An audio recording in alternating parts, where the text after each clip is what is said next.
ស្រីធ្លាប់នឹងរាល់ថ្ងៃឲ្យរៀមស្រមៃនឹក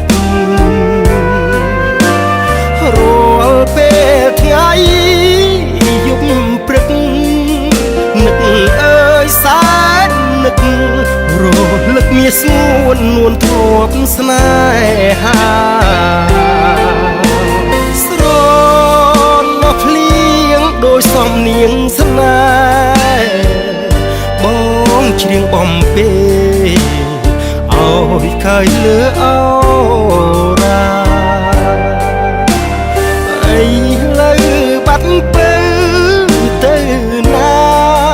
ឲ្យរៀមខោផ្សាព្រោះតែកូនថាឃ្លាតឆ្ងាយពីបង